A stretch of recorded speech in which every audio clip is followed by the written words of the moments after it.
Eh bien, bonjour à tous. Heu, je vais vous parler, avant de parler de ma pratique, de quelque chose, de plus général qui est l'histoire. C'est vrai que ça m'intéresse toujours de recoller un petit peu les morceaux et là, je me suis penchée sur, ce qui faisait que le JDR et l'EGN avaient, des origines communes et je suis tombée, sur, une personne que nous connaissons beaucoup, nous autres psychologues, qui est, Jacob Lévy-Moreno et qui a inventé, le terme de jeu de rôle et qui a inventé le psychodrame. Au départ, c'était intéressant de voir la manière dont il a mis en place, cette pratique-là, puisque c'était à partir, du théâtre de la spontanéité. Donc les personnes se mettaient, en scène elles-mêmes et elles jouaient des scènes de leur propre vie, ce qui provoquait une forte réaction émotionnelle et aussi une forme de prise de conscience et ce qu'on appelle la réaction. Pour lui, c'était un outil thérapeutique centré sur l'empathie, la spontanéité, qu'il a nommé jeu de rôle et psychodrame. Ça, c'était aux environs, des années, 1920, 1940. Ce monsieur, est une personne qui, est parti, de l'Empire austro-hongrois, de Vienne, en 1926 et c'est là où il a inventé le théâtre de la spontanéité ainsi que des, écrits sur, qu'est-ce que le rôle? Voilà. Au niveau, de du principe, il a permis, de rencontrer enfin il a rencontré aussi, Freud justement une fois, donc quand il avait 23 ans, donc j'ai été étonnée de voir, cette rencontre que je ne connaissais pas d'ailleurs et Freud faisait un cours sur les rêves télépathiques, à l'époque à Vienne et il lui a dit, «Eh bien docteur Freud, je commence là où vous vous arrêtez. Vous rencontrez les autres dans un cadre artificiel de votre cabinet, je les rencontre chez eux ou dans leur milieu habituel. Vous analysez leurs rêves, j'essaye de leur insuffler courage et encore». Voilà, il avait 56 ans, il était, neurologue enseignant à l'université et bon, il semblerait que ce soit mal passé entre eux. Voilà. Parce qu'il était déjà en train de jouer, à quelque chose d'un jeu de rôle avec Freud. Ensuite, dans les années 40 et 60, le jeu de rôle prend un cadre strictement thérapeutique avec les formations professionnelles, management, vente et cetera. Donc c'est le fameux moment où, on se met en situation concrète, pour simuler, ce qu'on doit faire et cetera, pour pouvoir apprendre, expérimenter, développer des compétences sociales et cetera. Dans les années 50 et 70, il y a la thérapie, psychanalytique qui se développe et la symbolique des jeux et le fonctionnement des groupes ainsi que le fonctionnement du psychodrame.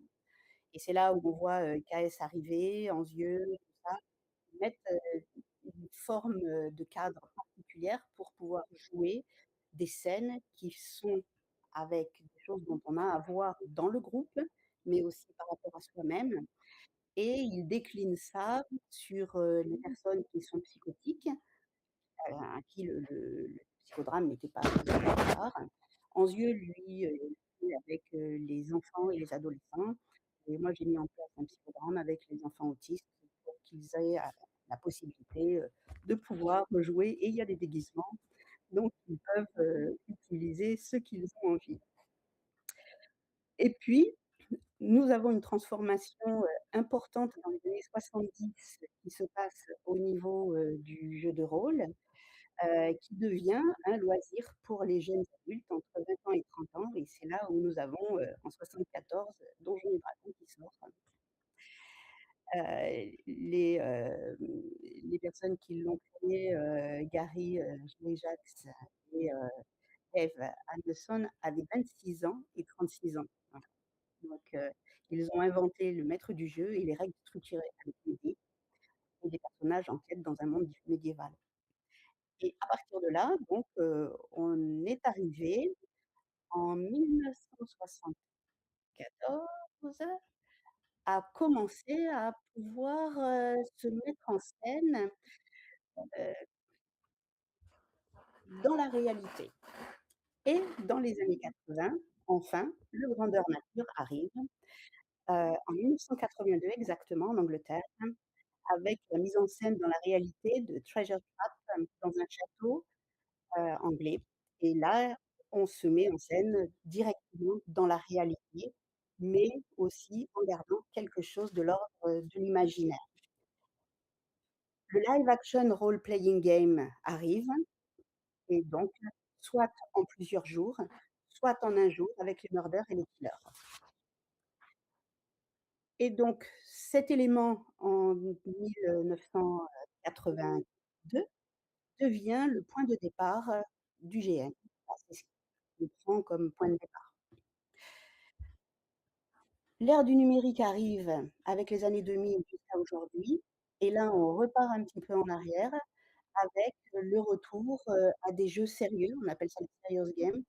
Et donc c'est ce dont je vais, vous parler parce qu'il y a une manière, de se mettre dans ces jeux-là qui sont psychothérapeutiques. Donc nous avons les jeux de plateau que nous faisons, dans les hôpitaux ou dans les institutions médico-sociales pour pouvoir faire en sorte que nos patients se saisissent de quelque chose de l'ordre de la réalité, de leur réalité, mais aussi par l'intermédiaire de l'imaginaire.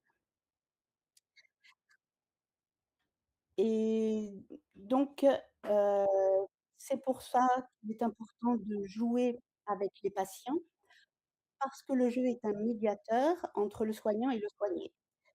Alors je suis désolée, je suis un petit peu hachée parce que j'ai un double son dans les oreilles. J'entends ce que je suis en train de dire, en fait, hein. Donc, c'est un petit peu compliqué. Voilà, désolée. Et oui? Ah, oui, je t'entends. Qu'est-ce que je dois faire alors?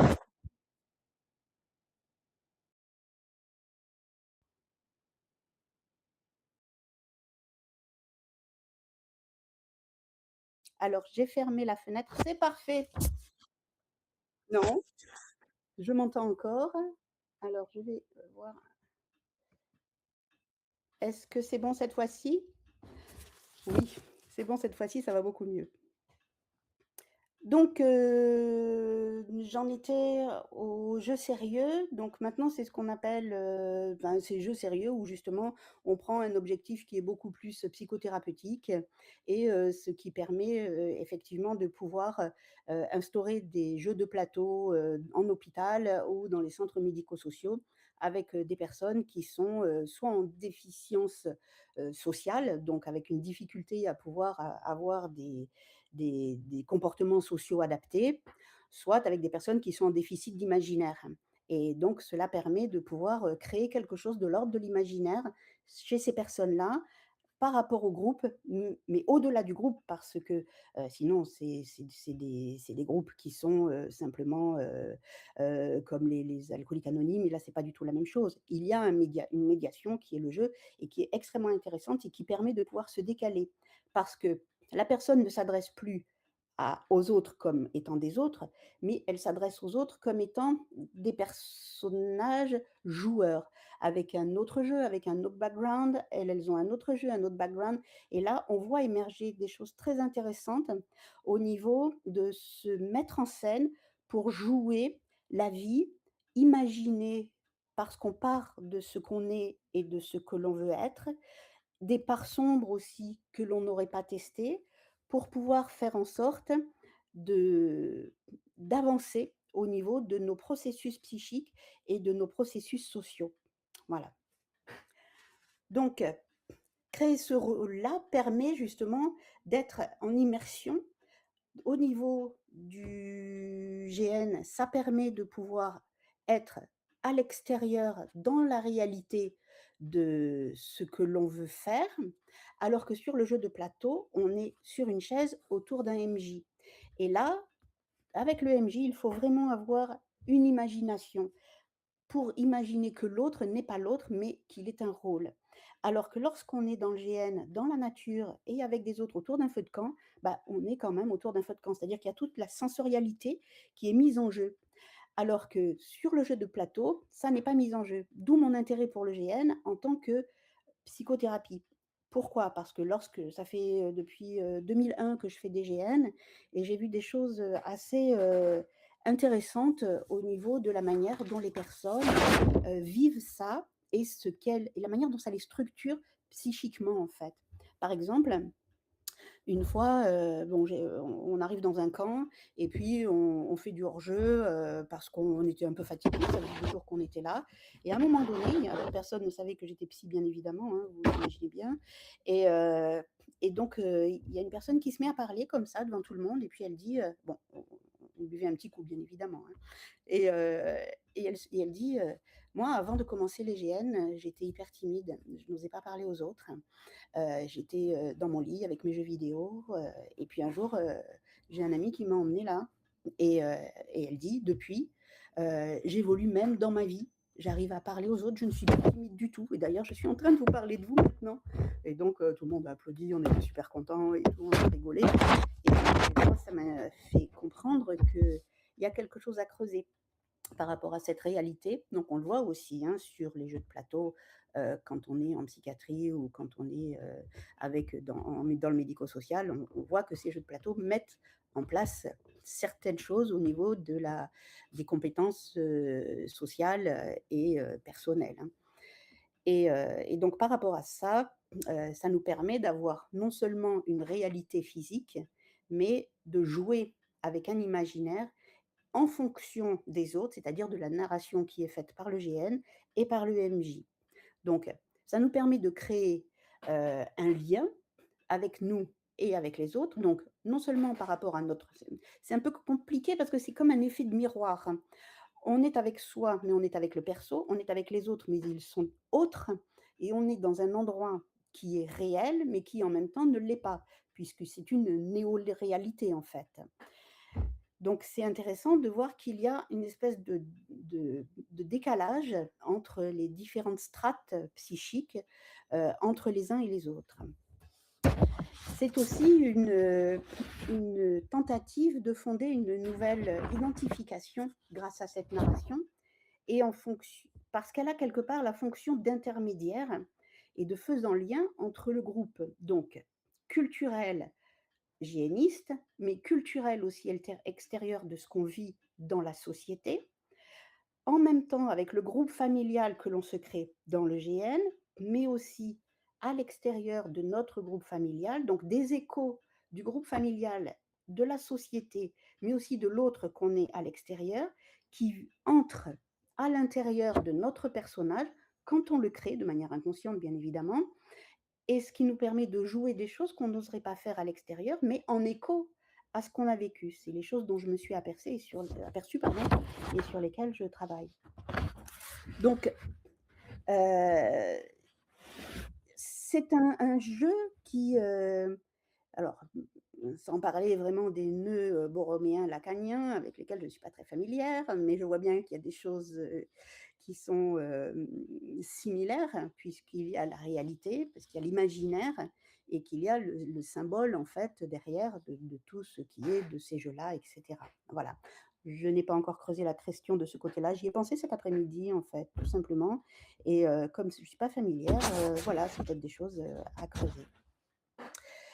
Donc, il y a aussi, quelque chose d'intéressant par rapport à ces jeux-là, ce qui est le médiateur, heu, où, ça nous fait rebondir, sur, l'illusion, de Winnicott en fait. C'est comme si on se greffait sur les psychés des autres, sur la narration du jeu, sur nos narrations réciproques et comme si on était un petit peu comme, la fonction alpha pour, parler de Bion, la fonction alpha des uns et des autres et comme si c'était une espèce de grande soupe, de qui permet d'aller de l'avant et de pouvoir comprendre, quelque chose sur nous par rapport à ces jeux-là et je parle des GN, hein, bien évidemment et à la fin donc le jeu, est très immersif et permet donc, ces choses-là donc ça, c'est la différence entre le jeu de plateau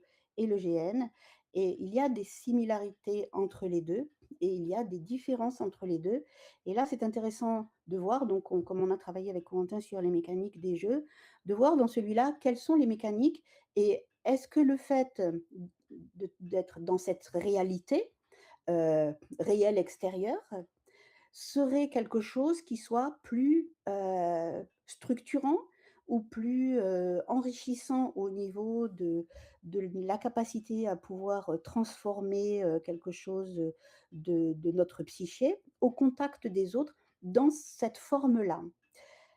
Alors, avec le jeu de plateau, ça, on sait qu'il y a des effets extrêmement positifs, mais si vous voulez, ma question, c'est est-ce qu'il n'y aurait pas des mécaniques dans le GN qui seraient beaucoup plus, comment dire? Heu,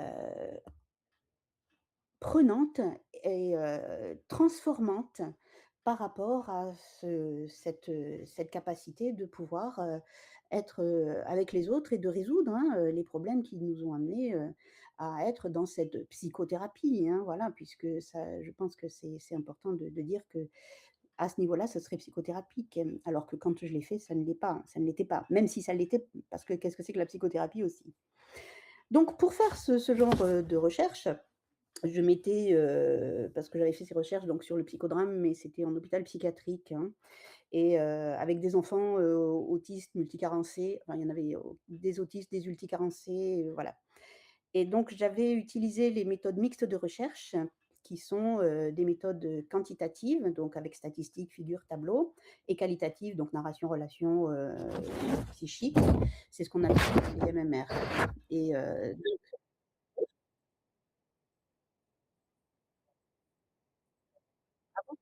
ah! Et donc ça fait du bruit. D'accord. Oui, je les ai mises à côté, voilà. OK. Et donc, dans les protocoles, de méthode mixte de recherche, il y a plusieurs formes.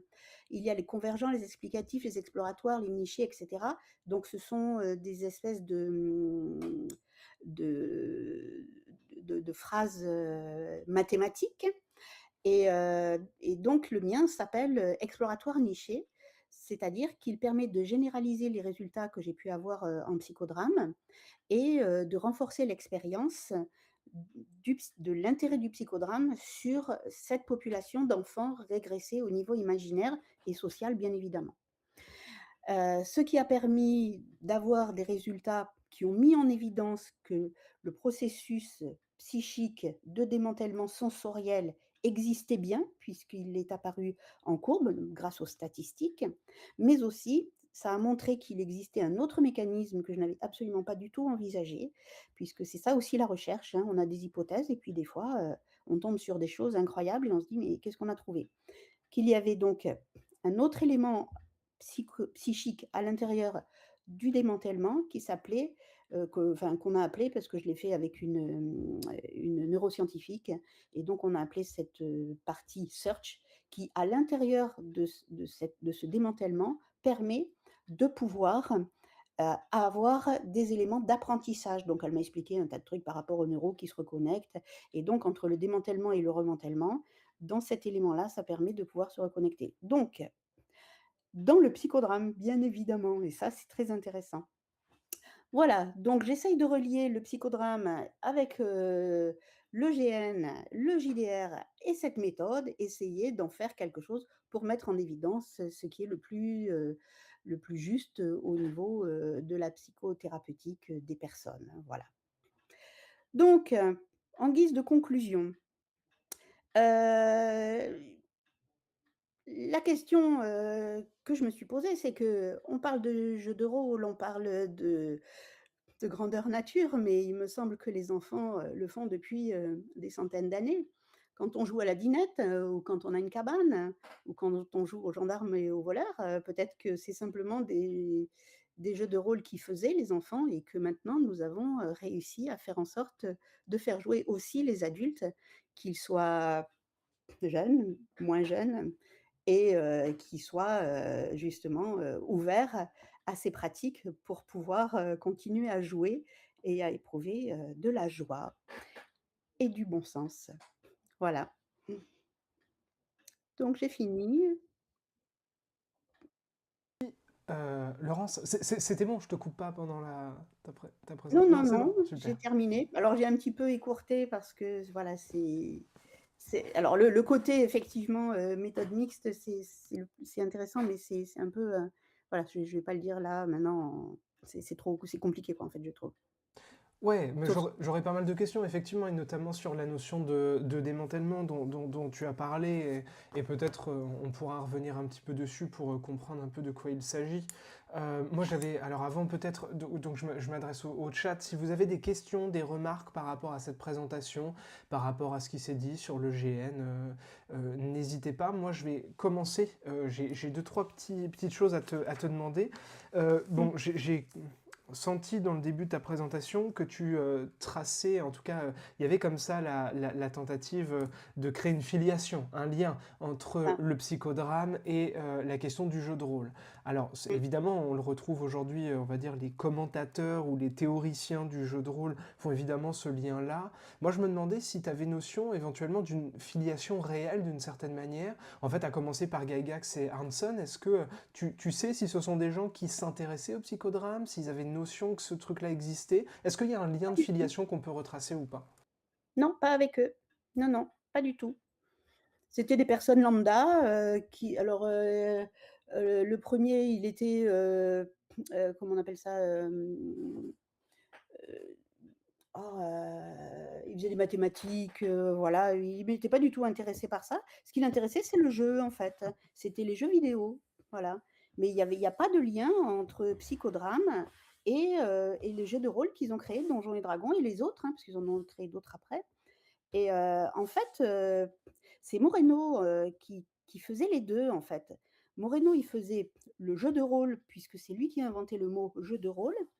Alors j'ai pas réussi à remonter plus loin au niveau du mot, heu, donc c'est lui qui a fait aussi, alors je sais pas ce que tu en penses, mais moi j'ai trouvé que ça par rapport à lui, et donc il faisait du psychodrame, et après c'est le jeu de rôle qui est devenu du GN en fait. Du plateau, il est passé en réalité. Donc il y a une espèce de filiation par rapport à ça, et qui est, avec le patient en avant par rapport à Moreno, et qui est le joueur en avant par rapport au GN et au jeu de plateau. C'est pas la quête qui est principale, même si elle est principale, c'est pas la quête qui est l'objet, c'est les persos qui sont l'objet. C'est le lien qu'on fait entre nous, voilà. Donc la seule filiation que j'ai trouvée, c'est celle-là. Donc chez Moreno, on retrouve le terme de jeu de rôle alors du coup, c'est ça? C'est lui qui l'a créé. Mmh. Avant Moreno, ça existait pas. Ok. C'est c'est nouveau, hein, enfin Moreno, c'est, attends que je reprenne, c'est, 1920, hein, qu'il a fait ça, 1921. C'est en 21 qu'il a créé le mot. C'est vieux, hein, Ouais. tu vois? Donc, et après avant, bah, si tu veux, avant lui, j'ai pas trouvé de terme, pour aller plus loin. Voilà. Même l'IA, elle m'a pas trouvé de terme. Alors du Ouais, coup, c'était si on reste sur le jeu en tant que tel, il y a Robin qui nous demande, alors qui te remercie pour la présentation et qui demande si tu peux parler un peu merci. du jeu, du jeu en question, de l'univers, un petit peu des règles, enfin du contexte sur Mmh. ce jeu de rôle slash GN dont tu parlais tout à l'heure.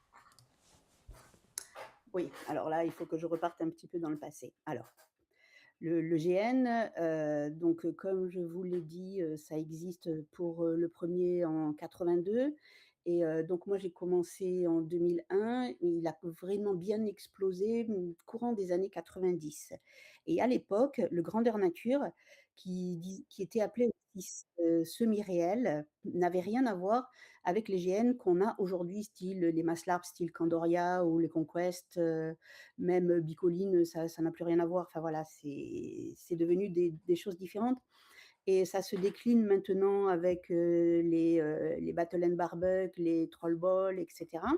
Donc à l'époque, le GN, c'était un jeu où on avait un monde, donc il y a des choses qui se ressemblent encore aujourd'hui, hein. Donc on avait un monde avec un bouquin, qui faisait, édité, par pas édité, hein, mais un bouquin qui était, imprimé par les MJ et les scénaristes, et ils créaient un monde, ils créaient des races, ils créaient, des capacités des compétences, voilà, qu'on pouvait choisir. Donc il y avait tout un carnet de compétences qu'on pouvait choisir. Les points de vie, c'était très simple, il y en avait un, deux, 1, 2, 3, 4, 5. Il y avait 5 points de vie, ni plus ni moins et après ça se déclinait, avec des demi-points de vie pour pouvoir prendre des compétences aussi. Donc il y avait aussi des XP, donc des compétences qu'on pouvait prendre en plus pour pouvoir être soit magicien, soit, guerrier et cetera et là, c'est chaque joueur qui créait son personnage. Robin, tu as eu raison de me poser cette question parce que je viens de m'apercevoir que je n'ai pas dit ça dans mon exposé. C'est qu'à l'époque, effectivement, c'est nous qui créions nos persos. C'était pas les maîtres du jeu qui nous imposaient un perso. Par exemple, je joue au Fadingson, en GN et dans le Fadingson, en fait, c'est les maîtres du jeu qui décident que tu as tel perso, telle compétence, telle capacité et donc là, pour moi, c'est plus quelque chose dont on peut parler au niveau de la thérapeutique ou au niveau de la transformation psychologique, de la transformation, par exemple, quelqu'un de timide, comme je l'ai dit, il devient plus «timide» quoi, entre guillemets. Enfin, il apprend à pouvoir parler aux autres et à développer ses compétences et donc ensuite, on avait, nos propres déguisements, nos propres, affaires, donc ça, je pense que ça existe toujours, hein, puisque voilà, dans ceux que j'ai fait dernièrement, ça existe toujours, mais effectivement, il y a plus cette notion de créer quelque chose, créer son propre perso avec nos propres capacités pour qu'il y ait cette interaction avec notre monde extérieur et notre monde intérieur, en fait. Et à partir de là, au niveau des règles, donc il faut les apprendre par cœur. Il n'y a pas de tricheur puisque tout le monde fait exactement ce qui est fait dans les règles. Quand il y a des éléments qui sont amenés au scénario dans la réalité du GN, à ce moment-là, on va le faire valider par un MJ qui lui va ou un PNJ aussi, qui lui va transformer, va amener ça, au grand maître du jeu, avec des S, au grand maître du jeu et en fait, ils vont transformer le scénario. C'est-à-dire qu'à la fin, on peut se retrouver dans un GN qui n'a absolument plus rien à voir avec le début et les MJ sont même étonnés parce que la fin qu'ils avaient prévue n'est pas arrivée. Il n'y a pas de mainmise des MJ et des scénaristes sur le scénario. Le scénario évolue en fonction de ce que les joueurs veulent en faire, en fait. C'est ça qui est intéressant. J'espère que j'ai répondu. Eh bien, merci. On verra si Robin effectivement a besoin ou veut des compléments. Oui, bon, il a l'air satisfait. Avant de poser la question donc de Mister Kribs, je voulais effectivement rebondir un peu sur ce que dit. Alors c'est Yann Kevin voilà, qui demande effectivement, qui interroge chez Moreno, est-ce qu'il utilise le terme de jeu de rôle dans un univers francophone ou est-ce qu'il parle de roleplay déjà. Et juste avant, Yann nous fait la remarque que les animaux apprennent par le rôle, par le jeu de rôle, donc en mimant la chasse, en faisant ce type de jeu, etc. Ce qui me fait associer sur le fait que certainement que effectivement le jeu de rôle ou l'imitation en fait est quelque chose qui est effectivement extrêmement présent et ce à tous les moments du développement de la vie, en tout cas euh, chez un Mmh. certain nombre d'espèces d'une certaine manière. Et donc voilà, c'est vrai que des théories doivent en exister aussi à d'autres à Bah, d'autres en époques. fait, oui, je suis entièrement d'accord avec ce que tu dis, hein. C'est pour ça qu'à la fin, je dis: «Bah, les gosses, ils faisaient déjà du Absolument. jeu de rôle, en fait». Mais c'est pas vraiment pareil, c'est-à-dire que l'enfant, il le fait parce qu'il veut imiter, en fait, quelque part, comme tu disais. Il veut imiter les adultes et il se sert de son imaginaire en formation pour pouvoir les imiter. Les animaux imitent aussi et ils se transmettent, cette imitation, bon, pour les plus évolués, pour la chasse, tout ça et tout, comme tu l'as bien dit. Le jeu de rôle, chez l'humain, à mon sens, c'est quand même complètement différent. C'est-à-dire que l'imaginaire va plus loin. On est dans le fantastique, en fait. On est dans le fantasme. On est dans l'heroic fantasy. On est dans des choses qu'un animal ou qu'un enfant ne pourrait pas imaginer s'il n'a pas vécu de traumatisme. C'est-à-dire quand on fait, par exemple, des post-apo, les enfants, ils font pas de post-apo, hein. Alors, Et voilà. ceci étant, c'est vrai qu'il y a quand même, là où on voit, alors il y a une activité qui est similaire, mais où il y a un delta sur la procédure, c'est que chez les enfants, ben voilà, le jeu c'est l'activité spontanée, on va dire que c'est l'activité psychique de base, d'une certaine manière, là où chez l'adulte on a besoin quand même d'un dispositif, quoi, avant de pouvoir entrer dedans. On a besoin des règles, on a besoin de se fixer un jour, on a besoin de ritualiser d'une certaine manière l'entrée dans le jeu, là où les enfants c'est plutôt l'inverse, quoi. Euh, on, Exact. On a une question justement peut-être un petit peu qui permet de déplier, pourquoi pas autour de ces questions. Donc de Mister Cripps qui dit quelles sont les différences notables en fait, au-delà de la question de l'EGN mobilise davantage l'essence puisqu'il est dans la réalité, quelle va être la distinction qu'on peut faire entre GN et jeu de rôle selon toi? Est-ce que tu vois des grandes caractéristiques différenciantes ou pas nécessairement? Par rapport, alors mis à part le cadre, ce cadre-là, heu, alors, il y a au niveau des émotions, donc dans le GN, l'émotion elle est, exacerbée, alors que dans le jeu de rôle, l'émotion elle est contenue. Dans le JDR sur table, hein, le jeu de rôle sur table, elle est contenue. Heu, C'est-à-dire que, on s'autorise dans un grandeur nature à avoir peur, à mourir et à jouer la mort. Alors oui, c'est du jeu, hein, mais c'est quand même notre perso qui meurt. C'est-à-dire que dans un GN, le perso est tué et quand il est tué, il meurt et en fait, on doit changer nos déguisements, on doit changer notre perso, on doit avoir un perso de rechange en principe. Donc ça, pour moi, c'est quelque chose de fondamental parce que ça permet aussi et c'est la première chose qui m'a choquée au premier GN, où j'ai été en 2001, c'est que je me suis aperçue que j'avais jamais connu la peur, en fait, dans ma vie. J'étais jeune, hein, j'avais, 20, j'avais 30 ans. J'avais une trentaine d'années et j'avais jamais connu la peur vraiment, vraiment de mourir et quand j'ai vu l'armée, des il y avait 400 personnes, c'était la faille et dans le sud, je suis dans le sud de la France et il y avait 400 personnes avec, donc 200 d'un côté, 200 de l'autre, qui se sont rentrées dedans, dans une plaine et là, le bruit fracassant des épées, des hurlements, de tout ça, ça m'a, vraiment mis une trouille pas possible et je me suis dit: «Waouh!» Quand il y a des armes à feu en plus, ça doit être vraiment, vraiment difficile et donc si vous voulez, par rapport à ça, pour moi, ça, c'est une différence fondamentale qui fait que ça nous ramène à quelque chose vraiment de notre humanité profonde et de vivre des choses qu'on ne peut pas vivre ailleurs, ici en France, donc on vit ailleurs autrement et là, une fois aussi, je me suis surprise à voler sur l'eau. Donc on en a entendu parler dans les films, dans tout ça. Je l'ai fait avec une de mes compagnes de l'époque. On a réussi à voler sur l'eau parce qu'on avait une armée de zombies derrière nous et donc on a couru et on a traversé une rivière sans se mouiller les pieds. Comment c'est possible? Alors au retour, comme il y avait plus l'armée de zombies, oui là, on a été obligé de mouiller les pieds. Comment on a fait? Sincèrement, je n'en sais rien. La vitesse à laquelle on courait? Je n'en sais rien. Voilà. Il se passe des choses, qui sont assez, fantasmatiques dans les GN, mais qui ont attrait avec une réalité quand même. C'est pas, il y a pas de psychotique là-bas, puisqu'on utilise l'imaginaire, il y a des personnes qui sont, à jouer, mais sans être, dans un monde ailleurs avant de venir, quoi, voilà. Et donc pour moi, ça, c'est vraiment le fondement du GN qui est en totale opposition avec le jeu de rôle sur table. Ça, c'est quelque chose qu'on ne peut pas, vivre quand on est dans un JDR. Par contre, quand on est en GN, oui. Ça me fait penser un peu à ce qu'on appelle les états modifiés de conscience, alors Exactement. qu'on peut retrouver en fait dans les processus psychothérapeutiques ou dans un certain nombre en fait d'expériences qu'on peut faire au quotidien. Ça fait penser à ça, et ça fait penser, Tout moi à ça me fait associer sur la question en fait de l'immersion.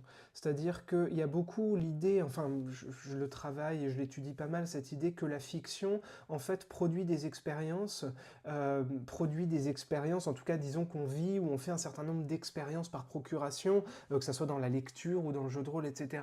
Mais ce que j'entends à partir de ce que tu racontes là, c'est qu'en fait, en fonction de la manière dont on s'immerge aussi dans la fiction, eh bien ça autorise telle ou telle forme en fait d'expérience modifiée de conscience, quoi. C'est-à-dire qu'il y a celle où on ressent quelque part un petit peu la terreur de la guerre, là où c'est peut-être un peu moins le cas dans un jeu de rôle, mais alors qu'on pourrait ressentir d'autres choses. Enfin, il y a comme ça voilà, différents registres qui sont possibles, différents aspects de l'expérience qui sont accessibles à partir de ces différentes modalités de cadre et d'expérience, quoi.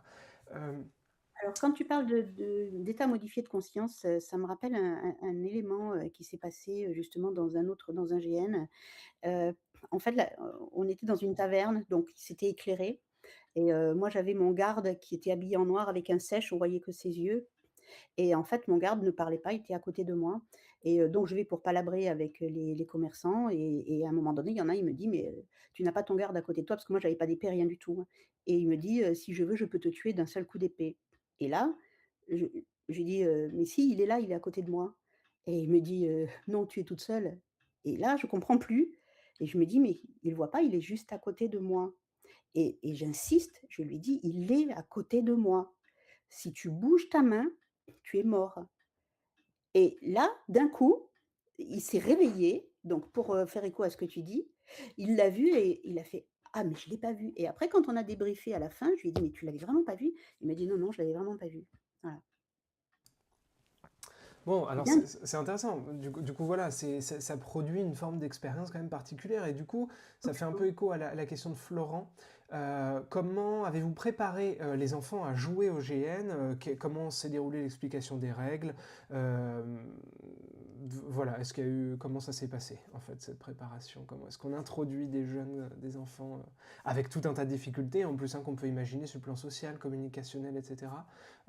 Au GN? Alors, avec ces enfants-là, c'est extrêmement difficile puisque ce sont des enfants qui ont des difficultés sociales.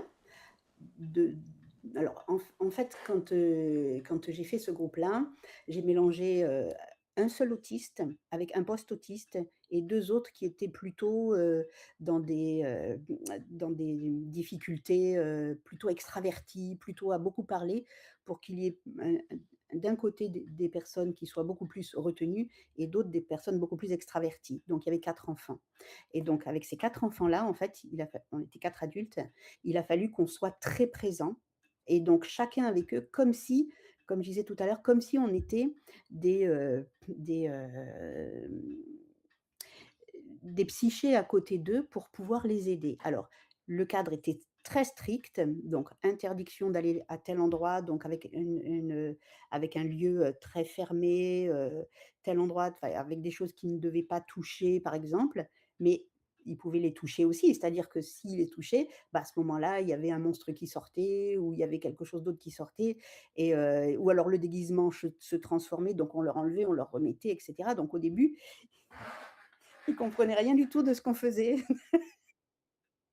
Première séance, ils comprenaient rien du tout, ils se disaient: «Qu'est-ce qu'ils font?» et tout et cetera. Ils essayaient de nous déguiser, on voulait pas, enfin voilà, la 1re séance était, très, très chaotique parce qu'ils ne comprenaient pas l'imaginaire et le jeu, en fait, et eux, ils frappaient dans la réalité, donc à chaque fois on reprenait, donc les c'est des épées en mousse, hein, de toute manière, vous connaissez, donc c'est des épées de GN, en fait, et donc ils frappaient vraiment, mais ça fait quand même mal quand ça frappe vraiment, et donc il a fallu d'abord avoir plusieurs séances d'adaptation, avant qu'ils comprennent vraiment qu'ils pouvaient jouer. Voilà. Ok, alors peut-être une dernière question avant de clôturer là et puis de passer, de passer à la préparation pour la suite. Enfin, avant-dernière question certainement. Tu as utilisé le terme de post-autiste ou post-autisme. Est-ce que Mmh. tu peux préciser un peu ce que tu entends par Ah là? oui, ça c'est Kleinian en fait, c'est la théorie de Mélanie Klein avec les positions psychiques en fait. Ah oui, mais ça c'est un peu compliqué. En fait, tout dépend dans quelle théorie on se place et donc quand on prend les théories, bioniennes, kleiniennes, c'est ce qu'on appelle les théories du noyau en fait. En fait, ça part d'un noyau, bah, névrosé, psychotique, autiste, donc voilà, et en fait, il y a un mélange des différentes, positions psychiques, et donc quand on est dans ces théories-là, en fait, on peut on peut passer d'une position psychique à une autre position psychique, voilà. Donc pas de manière radicale, hein, bien évidemment, mais effectivement, alors quand je dis post-autiste, ça veut dire que l'enfant a globalement, résolu ses problèmes d'adaptation au niveau Mhm. social et que globalement, il arrive à pouvoir, être autonome et à pouvoir être en lien, en fait. C'est Ouais. simplement ça que ça veut dire, hein. L'idée, oui, si je peux reformuler, c'est de parler là de ces termes qui habituellement sont employés dans le champ plutôt de la psychopathologie ou de la psychiatrie, quoi. Oui, C'est-à-dire que oui, tout à fait. autiste peut être utilisé comme un terme pour décrire, on va dire, oui, une pathologie psychiatrique, quoi, comme on va le trouver dans les manuels médicaux, mais aussi la manière dont tu l'utilises toi, c'est plutôt pour décrire une manière d'envisager le monde, sans être nécessairement malade, mais enfin oui, sans être même sans rapport avec la pathologie, mais en tant que manière d'envisager et puis de vivre et d'être en lien avec le monde, quoi, en tant que manière d'être, caractère, ensemble de Exactement, caractères. Et quand c'est tu ça. parles de post-autiste, tu m'arrêtes si je dis une bêtise, c'est bien l'idée de justement caractériser ces états-là, d'être par rapport au monde, qui n'ont plus les difficultés qu'on peut retrouver dans le tableau pathologique de l'autisme. C'est Exactement, ça, ok. et Frances Tostin, elle était, à ce niveau-là aussi puisque, en fait, elle parlait des états autistiques et c'est vrai que moi, je parle plutôt des états limites, des états autistiques, en référence à cette, manière de penser. Ok. Oui, oui, puis c'est tout à fait, je pense que c'est tout à fait pertinent de le préciser, surtout actuellement où effectivement il y a aussi, enfin je trouve cette idée de la question de l'autisme qui aussi apparaît beaucoup dans le champ médiatique ou dans le champ de l'opinion en général, qui en fait prend ses distances avec le champ psychiatrique, quoi. C'est-à-dire où il ne s'agit plus de décrire avec ce terme-là uniquement des personnes qui souffriraient d'une affection du côté du social ou du côté de la communication ou que sais-je, mais que ça caractériserait aussi une forme de manière d'être au monde. Et je pense à Antoine Frigo, du coup, qui essaie de proposer la notion d'autisme ordinaire, justement, pour parler voilà, d'une manière d'envisager le monde, d'entrer en lien avec le monde et qui soit pas pathologisée ou pathologisante, enfin, voilà, qui décrit plutôt une manière d'être, un ensemble de caractéristiques. Oui, c'est les états, hein, comme le disait Tostin, Ouais. c'est des états et comme tu parlais d'états modifiés, est-ce qu'on peut changer d'état ou pas? C'est la question, en fait. J'avais une question du coup un petit peu parce que tu as évoqué de la manière dont le GN, t'as un peu sous-entendu l'idée qu'on se retrouve pas en GN par hasard d'une certaine manière. Alors moi je voulais te poser la question. Alors comment je me l'étais formulée? Est-ce que on doit forcément avoir besoin d'une psychothérapie pour aller faire un GN? C'était ça ma question. Ah non. Non, en fait, si tu veux, là, j'ai plutôt présenté, le GN, comme étant une possibilité de psychothérapie et par rapport à tout ce que j'ai pu y voir et ce que j'ai pu mettre en place à certains niveaux, que ça pourrait être une psychothérapie très intéressante et ça serait peut-être un champ vraiment à creuser. Non, le GN n'est pas une psychothérapie, c'est vraiment quelque chose, où on y va pour jouer, pour s'amuser, pour se découvrir aussi, mais pas en psychothérapie. C'est simplement, bah, par exemple, moi, en ce moment, alors après j'ai 2 personnages, hein, j'ai 2 persos. En ce moment, j'ai un perso depuis quelques années maintenant qui est une assassin. Voilà.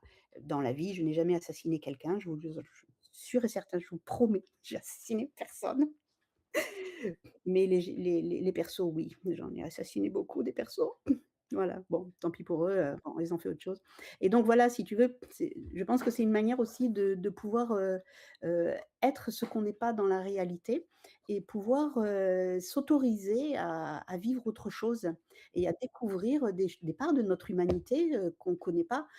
Bah, par exemple, j'ai tué une petite jeune fille, absolument, magnifique, la petite jeune fille, bah, j'étais toute seule avec elle, elle avait un truc que je voulais piquer, mais bon, voilà, bon, je l'ai tuée et quand je l'ai tuée, elle a été surprise déjà parce que j'étais elle pensait pas que j'allais la tuer et en fait, les l'air qu'elle a pris en jouant la mort et je me suis dit: «Mais c'est ça qu'ils vont chercher ces gens qui assassinent», ça m'a fait penser aux serial killers et je me suis dit: «Ah ouais, c'est ce regard qu'ils vont chercher en fait». Je pensais aussi au champ de la trahison dans ce que tu décris Ouais, là, c'est-à-dire que c'est ça. ça confronte aussi à des... Enfin, moi c'est un peu ma formule du moment, c'est que alors je parle en parlant du jeu de rôle, où l'idée que dans des situations fictionnelles, en fait on vit de vraies expériences sociales, l'idée c'est ça C'est ça. aussi, c'est-à-dire qu'à un moment donné, t'es avec elle, il y a quelque chose de l'ordre de la trahison, c'est-à-dire on pense pouvoir faire confiance à l'autre, mais l'autre trahit, et ça on le vit pour de vrai, quoi. Mmh. Donc d'une certaine manière, c'est une véritable expérience. Ouais. Exactement, tout à fait. Ouais. En espé oui, alors Robin dit: «En espérant que personne n'arrive à ce moment de la conversation sans contexte». Effectivement, je l'espère aussi. Hem, Bon, en tout en cas principe, quand on parle GN, c'est ça le problème, il faut faire absolument. attention aux gens autour. Ouais, quand c'est vrai que parler de GN ou de jeux de rôle, ça confronte toujours à ce genre de situation un peu, Oui, abracadabrantesque, où on peut arriver en plein milieu d'une conversation et parler de ces crimes, terribles qui ont été commis, heu oui. et qui ne sont que fictionnels. Bah, écoute, merci, beaucoup Laurence, Et merci beaucoup pour et cette merci à intervention. vous. Du coup, je propose qu'on fasse une petite pause d'une dizaine de minutes pendant Mmh. laquelle chacun peut faire un petit peu ce qu'il a à faire, et, reprendre son souffle après cette conversation. Et puis on accueillera juste après du coup Kevin qui nous parlera un petit peu de son approche du jeu de rôle. Et je vois qu'il est dans le chat, donc je te dis à tout de suite, Kevin. Merci beaucoup à tous et au revoir, à bientôt.